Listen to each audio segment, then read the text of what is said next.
Hi, this is a screencast on how to access a Google Meet that someone else has created and invited you to take part in, and then to create your own Google Meet for the purpose of a virtual classroom.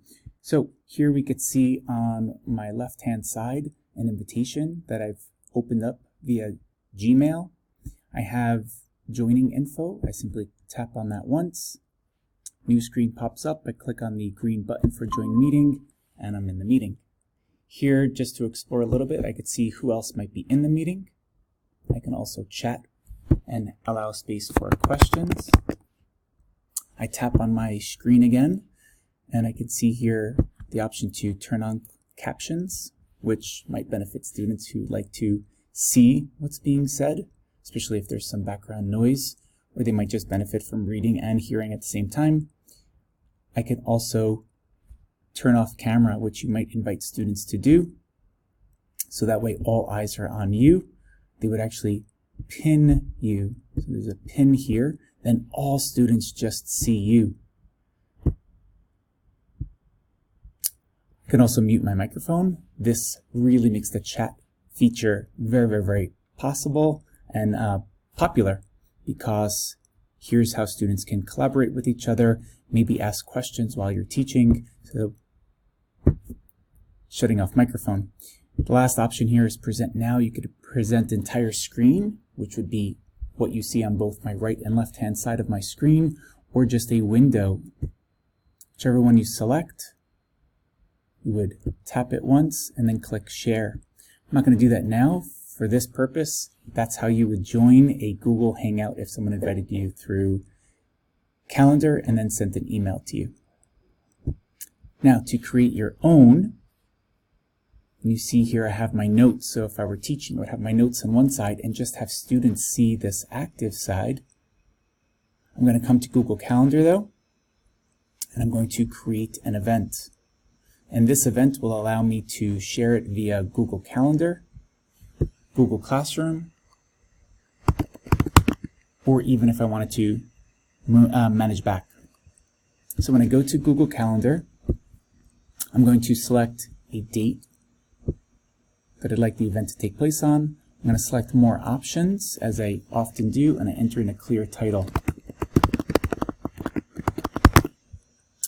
I'm going to put in a specific time, for example, first period. Now, it went automatically to PM. Make sure you select AM to 9:05 AM.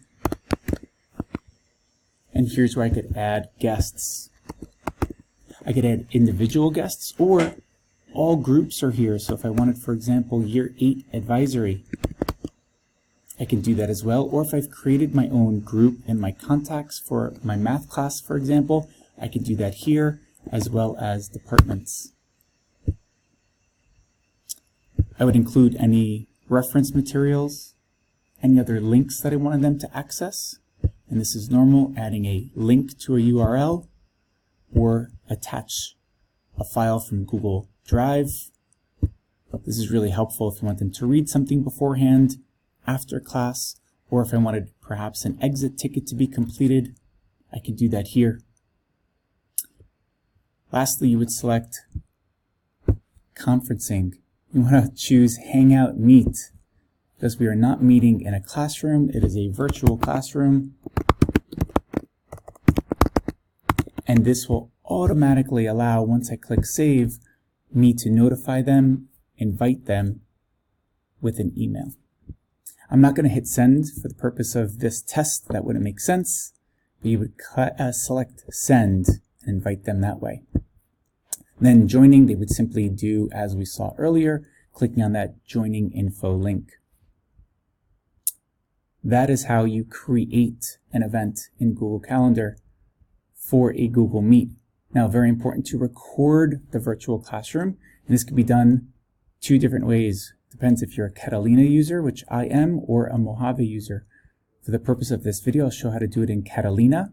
I'm going to launch the app that will help me do that, and that is QuickTime Player. On the top left, I'm going to select File, New Screen Recording.